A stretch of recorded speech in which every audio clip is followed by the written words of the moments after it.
मसीह में आप सबकी सलामती हो और बारगाहे मसीह में आप सबों का खैर मकदम। मेरे अजीजों, आज हम खुदा की वो बात सीखेंगे जो शायद कभी कभार हम भूल जाते हैं और हम अपने फैसले और अपने वकालत खुद आप ही करना शुरू हो जाते हैं। और आप मेरे साथ निकालिए ज़बूर 119 और उसकी 154 आयत। ज़बूर 119 उसके अंदर लिखा है, ऐ खुदा मेरी वकालत कर और मेरा फिदिया दे। ऐ खुदा मेरी वकालत कर और मेरा फिदिया दे। मेरे अजीजों, आज हम जैसे भी हालात के अंदर हैं, हमें अपने खुदा के हाथों में अपने तमाम मामलात को, तमाम मुकदमे को और तमाम फैसले को हमें आज जरूरत है कि हम खामोश रहें, हम सिर्फ खुदा की सुने। क्योंकि जब हम बुड़बुड़ाएंगे या शोर करेंगे तो फिर खुदा हमारी वकालत नहीं करेगा। हालेलुया। क्योंकि जब हम उसे बोलने का मौका देंगे और अगर हम उसे बोलने का मौका देंगे तो वो बोलेगा, और अगर हम उसे बोलने का मौका नहीं देंगे तो फिर वो कभी भी नहीं बोलेगा। तो फिर जब वो बोलता है तो हमें क्या करना चाहिए? क्या रहना चाहिए? हमें खामोश रहना चाहिए। रहना चाहिए। हमें खामोश क्यों रहना चाहिए?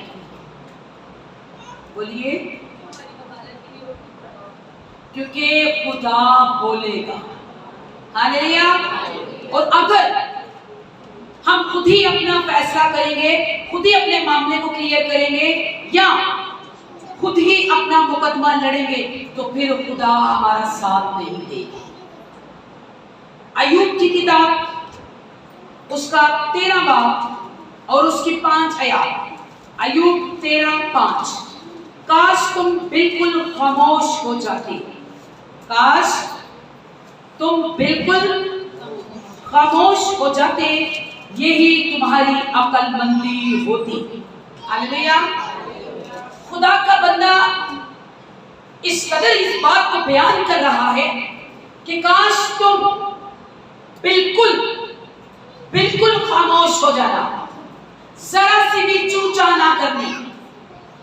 अगर आप चाहते हैं कि खुदा आपकी वकालत करे या खुदा आपका मुकदमा देखे या खुदा इस मामला को क्लियर करे तो फिर आज आपको खामोश रहना है। हालेलुया। बहुत सारे लोग एक औरत को यीशु मसीह के पास लेकर आए। एक औरत जिना में पकड़ी गई। यीशु मसीह के पास बहुत सारे लोग उसको लेकर आए। यूहन्ना 8 बाब के अंदर ये मरकूम है। यीशु मसीह के पास लेकर आए और कहने लगे, ऐ उस्ताद इसका फैसला कर। बहुत चिल्ला रहे थे, बहुत बोल रहे थे। तो यीशु मसीह झुककर उंगली से लिखना शुरू हो गए और वहां पर सब के सब खामोश हो गए। किसी ने बात ना की, किसी ने भी कोई चूचा ना की, और सब के सब जब यीशु मसीह सीधे हुए तो सब के सब निकल गए। तो यीशु मसीह ने उस औरत से कहा कि बेटी तुझ पर किसी ने इल्जाम नहीं लगाया? तो उसने कहा नहीं। तो यीशु ने कहा जा, मैं भी तुझ पर कोई इल्जाम नहीं लगाया। हालेलुया। शायद जो फकीर और फरीसी जो औरत को यीशु मसीह के पास ले आए थे, जो ऐन वक्त पर पकड़ी गई थी, वो शायद हो सकता है कि आपस में फुसफुसाते हो, आपस में कोई बातचीत करते हो या आपस में लड़ते हो कि ओ मेरे भाई, तूने जरूर यीशु मसीह के पास लेके जाना था, सबके सब उसने खामोश करवा दिया, कोई भी उसके सामने बोल ना सका, उसका फैसला देखा है, उसने किसी की तरफदारी नहीं की, क्योंकि यीशु मसीह ने लिखा था जिसने गुनाह नहीं किया वो पहला पत्थर उठाए। तो किसी और के पास ले जाता, तो किसी चौधरी के पास ले जाता और 2 जूते वो तुझे लगाता और 2 जूते इसे लगाता। यीशु मसीह के पास ले गया, उससे फैसला करवा, देख उसके सामने तो कोई बात भी ना कर सका। अगर आज हम खामोश रहेंगे तो यीशु मसीह बोलेगा। हालेलुया। यीशु तू क्यों फैसला करता है? 8:16 यीशु मसीह ने कहा मेरा फैसला सच्चा है, क्योंकि मैं फैसला अकेला नहीं करता, मैं और मेरा बाप हम दोनों फैसला करते हैं। हालेलुया। और 2 आदमियों की गवाही सच्ची होती है। लेकिन आज का जो हमारा टॉपिक है वो ये है कि अगर तुम चाहते हो कि खुदा बोले तो तुम खामोश रहो। हालेलुया। तुम खामोश रहो। और अगर आज इंसान खामोश नहीं रहेगा तो खुदा नहीं बोलेगा, खुदा बात नहीं करेगा, क्योंकि जब इंसान खामोशी इख्तियार करता है, सब्र करता है, तो फिर खुदा उसकी वकालत करता है। हालेलुया। फिर खुदा उसका मुकदमा लड़ता है, फिर खुदा उसे इंसाफ की राह पर लेकर चलता है। लेकिन आज हम अपना फैसला दे किसके हाथों में दें? लेके कहां जा रहे हैं? किसके सामने इस दरख्वास्त को कर रहे हैं? किसके आगे हम रोना रो रहे हैं? किसके आगे हम अपना मुकदमा रख रहे हैं? देखिए, अगर आप खामोश ना रहे तो आपकी जो मुसीबत सिर्फ चंद दिनों की है वो सालों पर पड़ सकती है। हालेलुया। वो सालों पर पड़ सकती है। इसलिए अय्यूब कह रहा है कि काश तुम बिल्कुल खामोश हो जाते, इसी में तुम्हारी अक्लमंदी है। खुदा के कलाम में लिखा है, खरूज उसका 14 बाब और उसकी 13 आयत, लोग बुड़बुड़ा रहे हैं, खामोश नहीं हो रहे। मूसा उनको खामोश करवा रहा है बार बार, लेकिन वो चुप नहीं होते। मूसा ने कहा चुपचाप खड़े रहो, खामोश हो जाओ। अगर तुम खुदा की निजात को देखना चाहते हो, मेरा खुदा तुम्हारी वकालत करेगा, मेरा खुदा तुम्हारा इंसाफ करेगा, मेरा खुदा तुम्हारी जंग लड़ेगा। खामोश रहो। और यहाँ 14 बाब की 13 आयत में लिखा है कि मूसा ने उससे कहा कि चुपचाप खड़े रहकर खुदा की निजात के काम देखो। हालेलुया। और चुपचाप तो रहना ही नहीं, आसान बोलना है, पढ़ पढ़ पढ़ पढ़ पढ़ पढ़ पढ़, और किसी बात में तो खामोश हो जा। खुदा कहना चल फिर आप ही लड़ना है, फिर आप ही लड़ना है। मूसा उनको चुप करवाता रहा, चुप करो चुप करो, चुपचाप खड़े रहो। वो बुड़बुड़ाते, खुदा को गुस्सा चढ़ गया। खुदा ने उनकी, जब वो बुड़बुड़ा रहे थे, खुदा ने जलाने वाले सांप भेजे। जंगलों से सांप निकलकर उनको टसना शुरू हो गए, काटना शुरू हो गए, और लिखा है कि तमाम इस्राएल मारे गए। फिर उसके बाद फिर वो बुड़बुड़ाना शुरू हो गए। मूसा ने कहा तुम खामोश हो जाओ अगर तुम खुदा का जलाल देखना चाहते। खुदा तुम्हारी खुद वकालत करेगा, तुम्हें इंसाफ दिलाएगा। नहीं, हम तो कभी पहले ही अच्छे थे, हम अब अच्छे नहीं हैं। और कलाम मुकद्दस के अंदर लिखा है, खुदा ने कहा गिनती की किताब के अंदर उसका 14 बाब 34 आयत, गिनती 14:34, खुदा ने कहा देख मूसा, ये लोगों का बुड़बुड़ाना जो खामोशी इख्तियार नहीं करते, अब देख इनका 40 दिन का सफर मैं 40 सालों में करूंगा। हालेलुया।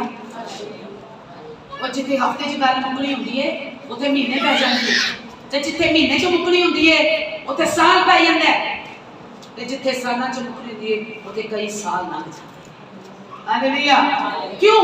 क्योंकि हम खुदा को हाथ में देते नहीं कि खुदा हमारी वकालत करे, खुदा हमारा इंसाफ करे, खुदा हमारा फैसला करे। हम खुदा के हाथों में नहीं देते, हम यीशु मसीह के हाथों में देते नहीं, उसके सामने लाते नहीं। हम अपनी वकालत आप करते हैं, लेकिन यहां पर लिखा है कि उस औरत को खुदा के पास लाए। अगर आप चाहते हैं कि खुदा आपकी वकालत करे तो आज अपनी मुकदमा, अपना फैसला, अपना मामला अपने खुदा के हाथों में दिए।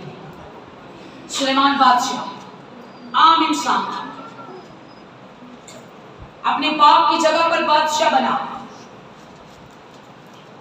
सुलेमान बादशाह एक रात सो रहे थे और ख्वाब में क्या देख रहे हैं कि खुदा उनसे मुलाकात करने के लिए आया है। खुदा ने सुलेमान बादशाह से कहा कि मांग, तुझे क्या चाहिए? उसने कहा है खुदा, अपने लोगों के लिए मुझे ऐसी अक्ल दनाई बख्श कि मैं उनके अच्छे से अच्छे इंसाफ कर सकूं, मैं उनकी वकालत कर सकूं, मैं उनके फैसले कर सकूं। खुदा को ये बात बहुत पसंद आई। पहला सलातीन 3:10 आया।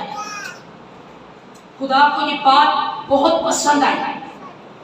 खुदा ने कहा कि मुझे ये तेरी बात बहुत पसंद आई कि तूने दौलत नहीं, शोहरत नहीं, बल्कि तूने आसमान की अकल और दनाई मांगी है ताकि तू मेरी कौम का इंसाफ कर सके। सुलेमान बादशाह उठे और पहला मुकदमा, नहायत मुश्किल, सबसे पहला मुकदमा उनके पास आया। दो औरतें आई,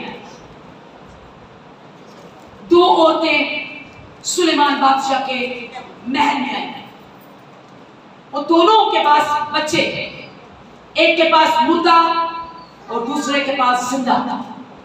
और जिसके पास जिंदा था उसने अपना मुर्दा बच्चा जिसका जिंदा था उसके साथ लटा दिया, और जिसका जिंदा था उसने मुर्दा उठाया। दोनों सुलेमान बादशाह के हजूर आ गई, रोने लगी, चिल्लाने लगी और कहने लगी कि ए बादशाह, मेरा बेटा जिंदा है और उसने मेरी चारपाई पर मेरी गोद में मुर्दे को लटा दिया और जिंदा उठा लिया रात को। और जिसका मर गया था वो कहने लगी नहीं, ये मुर्दा बच्चा ही इसका है, जिंदा मेरा है। बहुत चिल्ला रही थी। सुलेमान बादशाह ने खुदा से हिकमत को ले लिया था। खुदा की रूह अब सुलेमान बादशाह के अंदर काम कर रही थी। अब सुलेमान बादशाह फैसला नहीं करेंगे, फैसला तो खुदा की रूह करेगी। Hallelujah, hallelujah, hallelujah. उसने कहा कि ये रात को औरत सो रही थी और इसने करवट बदली और ये अपने बच्चे पर लेट गई और इसका बच्चा मर गया और मरा हुआ मेरे पास लाकर लटा दिया और मेरा जिंदा उठा लिया। वो दोनों लड़ती चिल्लाती और सुलेमान बादशाह ने कहा तुम दोनों खामोश हो जाओ, तुम दोनों खामोश हो जाओ। और सुलेमान बादशाह ने कहा कि जाओ मुझे एक तलवार ला दो। देखिए किस हिकमत से वो फैसला कर रहा है, किस हिकमत से इस मुकदमे को क्लियर कर रहा है, किस तरह से वो इस मुश्किल मामलात को देख रहा है। कहने लगा एक तलवार लेकर आओ। सारे जो खड़े थे वो हैरान हो गए कि बादशाह तलवार मांग रहा है, भाई इंसाफ कर, बात कर। तो दोनों औरतें हैरान हो गई। सुलेमान बादशाह ने कहा तलवार लेकर आओ और जो जिंदा बच्चा है वो लेकर आओ, मैं इस बच्चे के दो हिस्से करूंगा, एक इसको दूंगा और एक इसको दूंगा। दोनों औरतें खुश हो जाएंगे। और जिसका बच्चा था वो कहने लगी नहीं बादशाह, मुझे बच्चा नहीं चाहिए, मुझे बच्चा नहीं चाहिए, ये बच्चा इसी को दे दे। लेकिन जिसका मुर्दा था क्योंकि वो जानती थी कि मेरा मुर्दा है और ये भी मर जाए।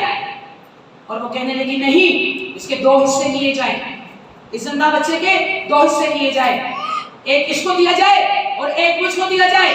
बादशाह तेरे हुजूर इंसाफ होना चाहिए। बादशाह ने कहा ये जिंदा बच्चा उसको लौटाओ जिसका जिंदा बच्चा। हालेलुया। ये बच्चा उसको लौटाओ क्योंकि ये बच्चा उसका है, और ये मुर्दा बच्चा इसका है जो कहती है कि बच्चे के दो हिस्से हैं। ये इंसाफ, ये फैसला कोई आम नहीं है, ये खुदा की तरफ से है।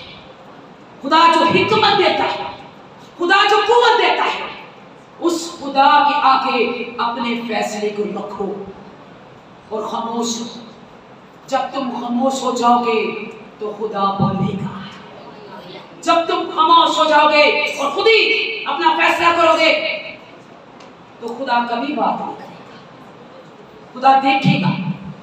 क्योंकि आप खुदा को बोलने का मौका देंगे तभी खुदा बोलेगा। अगर आप नहीं आप पीछे थे, जीसस आप पीछे थे, मैं खुद हूं ना,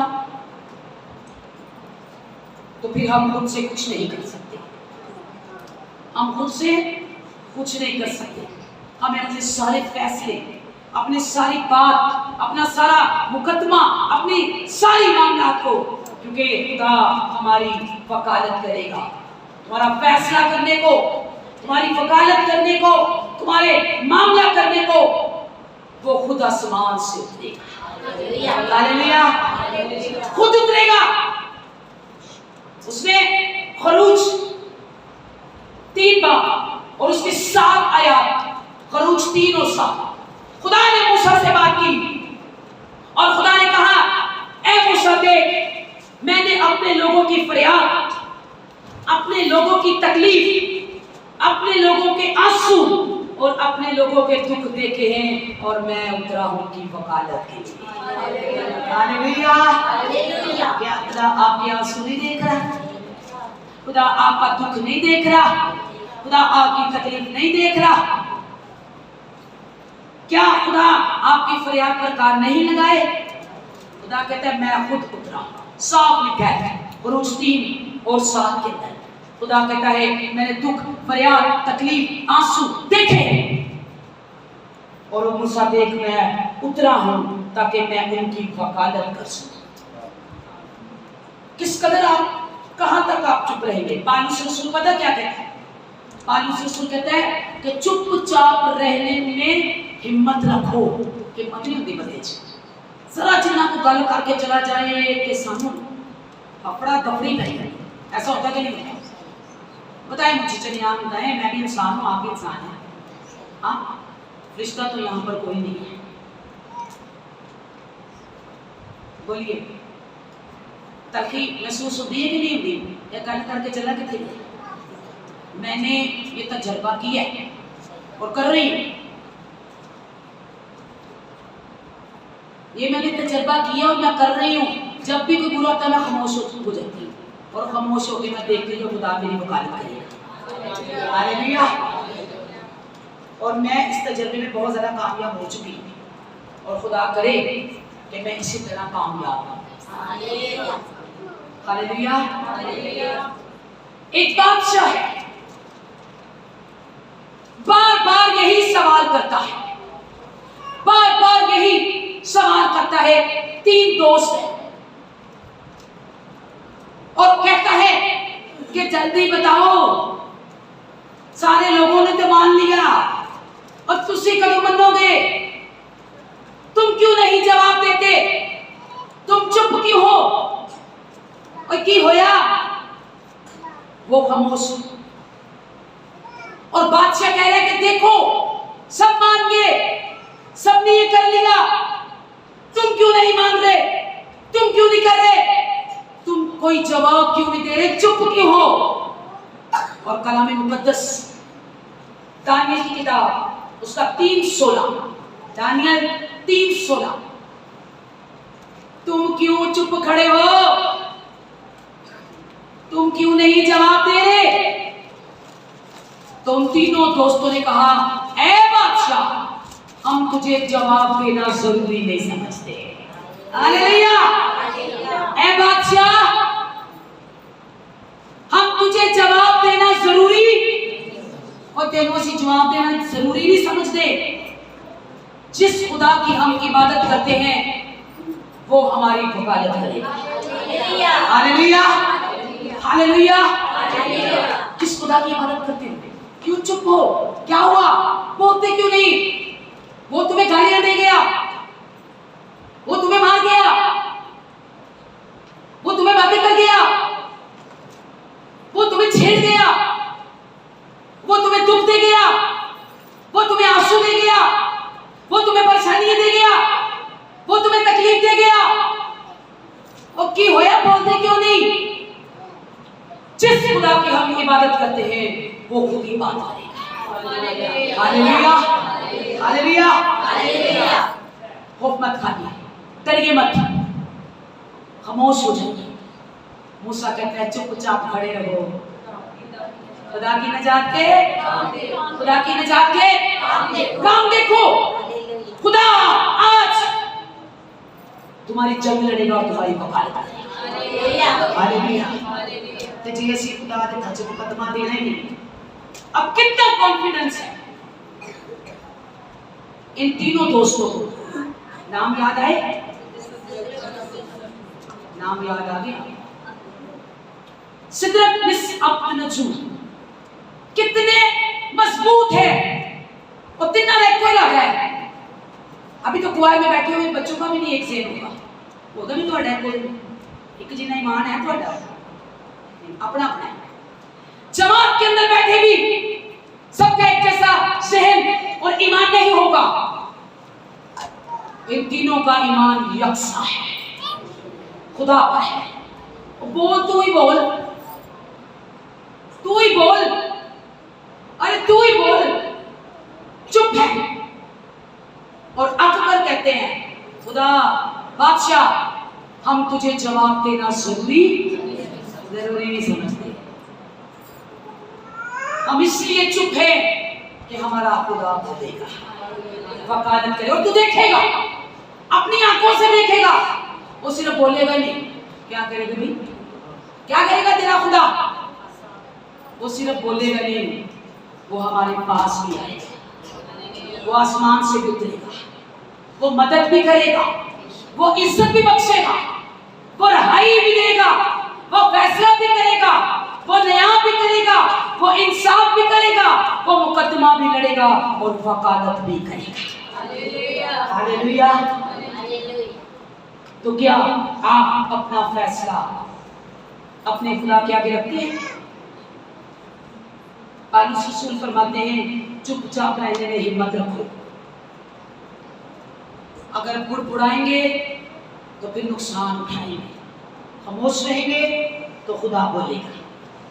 इसलिए आज अगर खुदा के काम देखने हैं तो हमें खामोश रहना है, बुरी बातों के लिए, बदला लेने के लिए, और कहिए कि मेरा खुदा मेरी वकालत करेगा। हालेलुया। क्या कहता है दाऊद? कहता है खुदा मेरी वकालत कर, मेरा फिदिया दे, मेरा फिदिया दे, मेरी वकालत कर। तो क्या खुदा उसकी वकालत नहीं करेगा? क्या खुदा, जब हम खुदा को बोलने का मौका देंगे तो क्या खुदा नहीं बोलेगा? बताइए, बोलेगा कि नहीं बोलेगा? वो बोलेगा और आसमान से उतरेगा, क्योंकि उसने देखा है कि आपने उसको मौका दिया है। Hallelujah, hallelujah, hallelujah. मेरे जो एक बड़ी अच्छी कलाम है, बड़ा अच्छा कलाम है। जिंदगी, मैं जानती हूँ कि फैसले खुदा के आगे रखने बड़े मुश्किल हो जाते हैं, क्योंकि इंसान की ज्यादा सोच होती है कि खुद ही निपटाए। खुदा के नजदीक कोई भी बात जो है ना इम्पॉसिबल नहीं है। हालेलुया। खुदा के नजदीक हर बात पॉसिबल है, हर काम मुमकिन है, नामुमकिन कोई नहीं। Praise the Lord. हालेलुया। एक बात आपसे कहना चाहती हूँ, क्या आप खामोश रहेंगे कि मामा टोक के आप ही लड़ोगे? हाँ? जैसे सैकी ने बताया था ना आपको कि खुदा तो पीछे होते ना अभी में, बताइए खामोश रहेंगे? चाहे कोई भी आपके साथ गलत करता हो, आप खामोश रहेंगे, क्योंकि ठीक और गलत का फैसला खुदा खुद आप करेगा। आमीन आमीन आमीन। तो चलिए मैं आपको एक कलाम सुनाती हूँ, एक शेर की तरह है, शेर की तरह, शेर बफर की तरह। हालेलुया। जिंदगी हर कदम, जिंदगी हर कदम एक नई जंग है। हालेलुया। जिंदगी हर कदम एक नई जंग है, जीत जाएंगे हम क्योंकि खुदा हमारे साथ है। हालेलुया।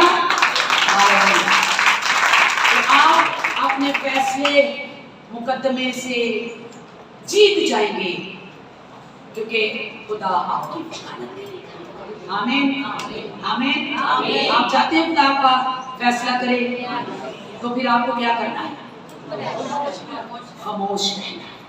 जो पंजाबी च गाना तो चुप रहना है, जो उर्दू जे तो खामोश रहना। Hallelujah hallelujah. भाई अपने सिर को झुकाइए, आपको बंद कीजिए। इससे पहले